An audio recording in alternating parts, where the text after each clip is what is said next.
లివర్లో ఎలా ఉంటుంది అంటే కనుక ఈ మన ఈ స్టమక్ ఒకటి లేదా స్ప్లీను, ప్యాన్క్రియాస్, తర్వాత ఈ స్మాల్ ఇంటెస్టైన్స్, తర్వాత లార్జ్ ఇంటెస్టైన్స్, వీటిలన్నిటికీ కూడాను ఏంటంటే బ్లడ్ అన్నది ఆర్టరీస్ ద్వారా ఇక్కడి నుంచి సప్లై ఏదైతే అవుతుందో, ఈ సప్లై అయిన ఈ బ్లడ్ ఏదైతే ఉందో ఇక్కడ మొత్తం కూడాను టిష్యూ లెవెల్లో కంప్లీట్గా దాని యొక్క టాక్సిన్స్ కానీ వాటి యొక్క డిఫరెంట్ ఫుడ్ మెటీరియల్స్ కానీ అవన్నీ కూడాను వీటిల్లో తీసుకోవడం జరుగుతుంది. తీసుకున్న తర్వాత ఎసిమిలేషన్ అయిన తర్వాత అంటే ఆ ఫుడ్ ఏదైతే ఉందో అది డైజెస్ట్ అయిపోయిన తర్వాత వాటిలన్నిటినీ కూడాను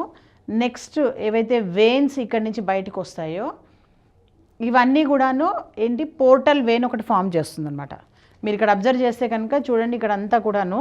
మీకు ఒక్కొక్క దీని నుంచి వచ్చిన ఈ వెయిన్స్ ఏవైతే ఉన్నాయో ఇవన్నీ కలిపి ఒక పోర్టల్ వెయిన్ ఫామ్ చేస్తుంది. ఈ పోర్టల్ వెయిన్ అన్నది వచ్చి లివర్లో మీకు ఇక్కడ మొత్తం ఇదంతా ఇది స్ప్రెడ్ అయ్యి దీంట్లో మొత్తం డీటాక్సిఫికేషను, దాంట్లో మొత్తం అంతా కూడాను ఏదైతే ఫుడ్ మెటీరియల్స్ ఉన్నాయో వాటిని ఆ బ్లడ్లోకి డంప్ చేయడము, లేదంటే కనుక బ్లడ్ యొక్క కాంపోజిషన్ని కంప్లీట్గా ఇక్కడ మీకు కంప్లీట్గా డైజెషన్ అవ్వడము, అసిమిలేషన్ అవ్వడము ఇవన్నీ కూడాను జరుగుతాయి.